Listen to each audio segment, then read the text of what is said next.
उज्जैन के सप्त सागर पर हुए अतिक्रमण के विरोध में बीते 2 दिनों से संत साधु धरने पर बैठे हैं। धरने को लेकर भाजपा विधायक पारस जैन ने समर्थन करते हुए सप्त सागर पहुंचे और धरने में शामिल हुए। भाजपा विधायक पारस जैन का कहना है कि रामादल अखाड़ा द्वारा गोवर्धन सागर को अतिक्रमण मुक्त करने के लिए धरना दिया जा रहा है। इस धरने में उज्जैन उत्तर की जनता भी शामिल हुई। देखा जाए तो उज्जैन के इतिहास में सप्त सागर का काफी महत्व है और इस पर हुए अतिक्रमण हटने से काफी महत्व बढ़ जाएगा, जो इस शहर की जनता के लिए काफी अच्छा साबित होगा। इस मामले को लेकर मुख्यमंत्री से भी चर्चा की जाएगी। उज्जैन एक धार्मिक नगरी है और यहाँ पर कई पर्यटक भी आते हैं। अभी महाकाल मंदिर क्षेत्र का विस्तार कार्य चल रहा है। ऐसे में सप्त सागर का भी विकास किया जाता है तो पर्यटकों को सप्त सागर पर दर्शन करने में और सुविधा होगी। भाजपा नगर और हम संतों के साथ हैं। रामादल अखाड़ा परिषद द्वारा हमला उठा जिस गोल्डन सागर वास्तविक बहुत कवती सप्त सागरों का महत्व है। गोल्डन का भी बहुत महत्व है। मैं समझता हूँ इसमें समर्थन कर उज्जैन कर की जनता की भी मैं कहता हूँ कि जो इन्हें बिठाया इस बुरा सरकार भोपाल भी बात मुख्यमंत्री जी करेंगे। उम्मीद है तो बिड़ा समाज ने उठाया है इसमें निष्सफलता मिलेगी और साथ में किसी का भी अतिक्रमण हो का अतिक्रमण हटाकर एक तरीके से सप्त सागर का महत्व जो पहले था वो वापस लाना चाहिए। यदि गंदा पानी मिलता है तो उसको अलग करना चाहिए। इसकी आवश्यकता है क्योंकि हमारी उज्जैन नगरी है जो धार्मिक नगरी है। हमारे महाकाल का भी जो विकास हो रहा है उसी पैटर्न पे यदि इधर का भी सप्त सागर का विकास होता है तो मुझे लगता है कि बाहर के लोगों को जो पर्यटक लोग आएंगे उनको भी यहाँ दर्शन करने का महत्व मिलेगा। इसलिए जो बीड़ा इन्हें उठाया है उस बीड़े के भारतीय जनता पार्टी नगर और पूरी जिले के हम लोग साथ में हैं। हम चाहते हैं कि अतिक्रमण हटे और सप्त सागर जो पहले महत्व था वैसे ही महत्व वापस आए। धन्यवाद।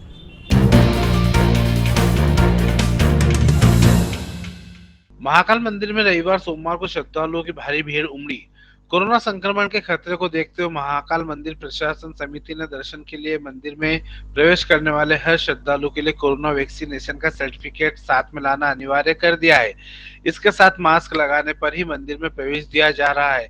हालांकि दूसरे शहरों से दर्शन के लिए आने वाले श्रद्धालुओं सहित अन्य श्रद्धालु स्वयं भी कोरोना गाइडलाइन का पालन कर रहे हैं।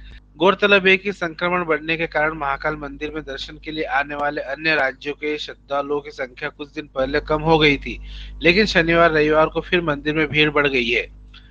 मंदिर में भीड़ बढ़ी तो श्रद्धालुओं से कोरोना गाइडलाइन का सख्ती से पालन कराया जा रहा है। शंख द्वार निरीक्षक विनोद चौबे द्वारा बताया गया कि प्रशासक के निर्देशन पर दर्शन के लिए आने वाले श्रद्धालुओं के वैक्सीनेशन सर्टिफिकेट चेक कर प्रवेश दिया जा रहा है। मंडल गेट है, शंख द्वार है। प्रशासक महोदय के आदेश के अनुसार कोविड का पूरा दर्शनार्थियों से पालन कराया जा रहा है।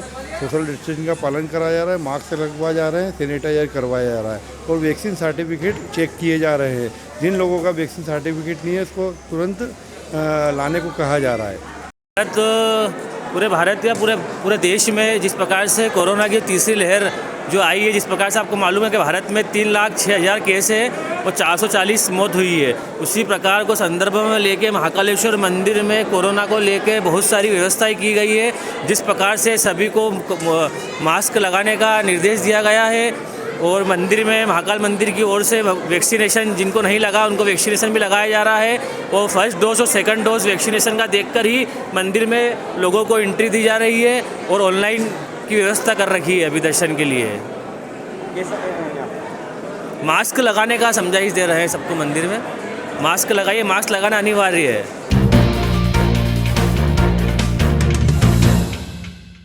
उज्जैन जिले में रविवार को फिर एक बार 200 से ज्यादा कोरोना मरीज संक्रमित पाए गए हैं। कोरोना संक्रमण की रफ्तार बढ़ने के साथ ही जिला प्रशासन एवं स्वास्थ्य विभाग ने एहतियातन और सख्ती शुरू कर दी।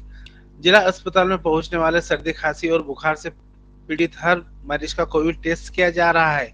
इसके अलावा रेल यात्रा एवं स्कूल कॉलेजों में प्रवेश के लिए भी RT-PCR टेस्ट अनिवार्य कर दिया गया है। इसलिए स्टूडेंट भी RT-PCR टेस्ट के लिए बड़ी संख्या में जिला अस्पताल पहुंच रहे हैं। प्रभारी सिविल सर्जन रविंद्र सिंह चंदावत ने बताया कि रविवार को जिले में 212 कोरोना पॉजिटिव मरीज मिले हैं।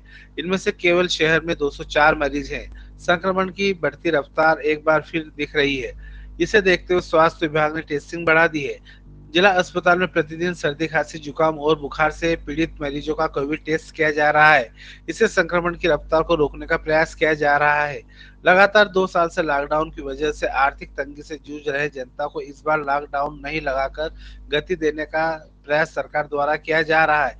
इसी वजह से रेल, परिवहन, स्कूल, कॉलेज और सामूहिक जगह पर पूर्ण प्रतिबंध नहीं लगाया गया है। विवाह समारोह में भी 250 लोगों के शामिल होने की शर्तें निर्धारित की गई हैं।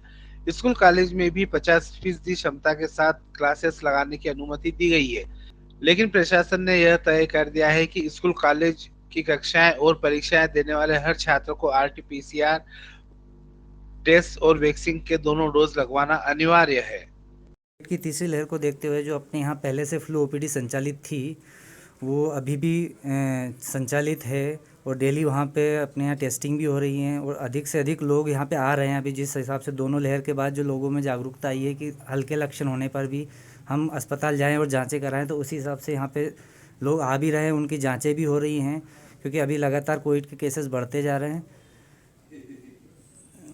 कितने केसेस हो गए अभी तक यहाँ पर? अपने उज्जैन में जैसे अभी 204 केसेस हो चुके हैं और पूरे देश में अगर अभी माने 3 लाख से ऊपर केसेस हो चुके हैं इस चीज़ में, तो केस लगातार बढ़ते जा रहे हैं। तो उस हिसाब से अपनी सावधानी रखें, दूरी बनाए रखें, जब ज़रूरत ना हो तो अपने घर पर रहें और अगर किसी भी प्रकार का कोई लक्षण लगता है तो तुरंत अपने नज़दीकी अस्पताल में जाएँ, तो वहाँ जाकर जाँच कराएँ।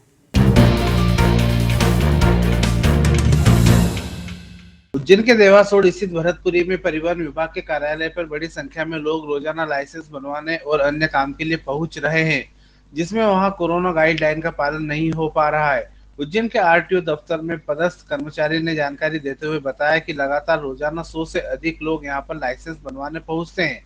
साथ ही अन्य गतिविधि भी जारी रहती है, जिसके कारण यहाँ अधिक भीड़ हो रही है।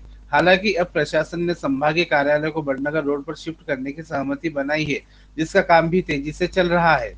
ये भी वजह है, ये वजह है उसकी लाइसेंस की रिन्यूअल की भी है। इसमें 4 नंबर वाले भी हैं, डुप्लीकेट वाले भी हैं, सभी लोगों की लाइन लगी हुई है।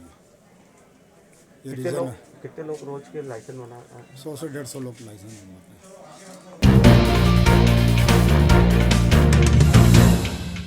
उज्जैन में नल कनेक्शन नहीं होने पर एक व्यक्ति ने पानी की टंकी पर चढ़कर धरना शुरू कर दिया और चेतावनी दी कि मांग पूरी नहीं होने तक वह नीचे नहीं आएगा। मौके पर पुलिस पहुंची और PHE के अधिकारी उसे समझाने में जुटे रहे। मुंडासा क्षेत्र के नागरिक सोमवार को सुबह उस समय चौंक गए जब PHE नवनिर्मित पानी की टंकी पर खड़े होकर नारेबाजी कर नल कनेक्शन की मांग कर रहे एक व्यक्ति को देखा। नागरिकों ने उसे समझाने की कोशिश भी की, लेकिन वह किसी को सुनने को तैयार नहीं था। उसकी रट थी कि नल कनेक्शन नहीं होने तक वह टंकी से नीचे आने वाला नहीं है। इसका मामला यह है सर कि ये 2021 में जनवरी में इसका काम चालू हुआ था, लेकिन आज ये जनवरी वापस ही हो गई, खत्म होने वाली जनवरी, लेकिन आज तक इसका निराकरण नहीं हुआ।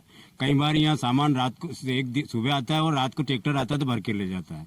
पूरा गांव पर पहले से हमारे यहाँ पहले से ही नल जल योजना थी, उसकी वो पूरी लाइन इन्हें डैमेज करके इनकी खुद की लगाई, लेकिन वो आज करीब करीब 1 साल से कई लोगों को 70% लोगों को पानी नहीं मिल रहा है। तो मजबूरी में इनको हर तरह से हमने समझाया, सब कुछ करा, लेकिन ये इन पे कुछ जू नहीं रहेंगी। मेरे द्वारा 19/12/2021 को CM हेल्पलाइन पे भी शिकायत करी, लेकिन ये सब घोल के पी गए, उसमें भी कुछ नहीं समझा इन्हें। आता है बोला शिकायत वापस ले लो, तो मैं इनके वापस ले लो जब तक काम नहीं होगा। आज मुझे मजबूरन, मतलब मेरे से नहीं बनती, उसके बाद भी मुझे मजबूरन गांव के लिए, मेरे गांव के लिए, क्योंकि मेरा गांव मेरा परिवार है, तो उस हिसाब से मुझे आज चढ़ना पड़ा मजबूरी में। कितने लागत की है ये करीब 60 या 70 लाख की बताते हैं। अब ये कितने लगाते हैं वो तो बात की बात कितने है। समय में बनना थी? और ये 3 महीने के अंदर अंदर बनना थी, लेकिन इन्हें आज तक नहीं करा। और आज भी वो हमको आश्वासन देकर, TI साहब वगैरह सब आए थे, आश्वासन देगा है कि 1 महीने का काम हुआ है, तो 1 महीने का हमने आश्वासन दिया हमको कि 1 महीने में काम होगा। अब कितना काम बाकी है? अभी तो बहुत सारा काम है, मतलब पानी ऊपर पहुंचे ही नहीं, आज तक नहीं पहुंचा है पानी।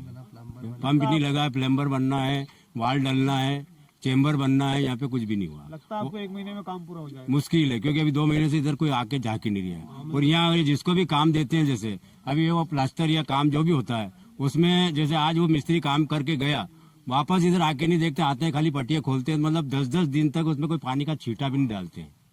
तो ये शासन का काम है और इसका ये शासन की पूंजी नहीं है, ये होएगी तो ये हमारे लिए हमको वापरना जीवन भर आगे के लिए। बड़ी मुश्किल से हम सौगात लाए हैं। ये यहाँ करण सिंह और हम दोनों, हम 2 4 5 जने ने मिल के, नहीं तो ये 2 साल से ये भटक रही थी जगह, टंकी नहीं की जगह नहीं मिल रही। लेकिन हमने जैसे अगर 1 महीने में अगर नहीं होगा तो फिर वापस, अब की बार हमने खाली ये किया था कि आत्मघाती संकट हो, लेकिन अब की बार में ऊपर चढ़ के ये यहाँ अभी नीचे गैलरी पे चढ़ा हूँ, ऊपर चढ़ जाऊंगा मैं और पक्के में सर्जन करना पड़ेगा।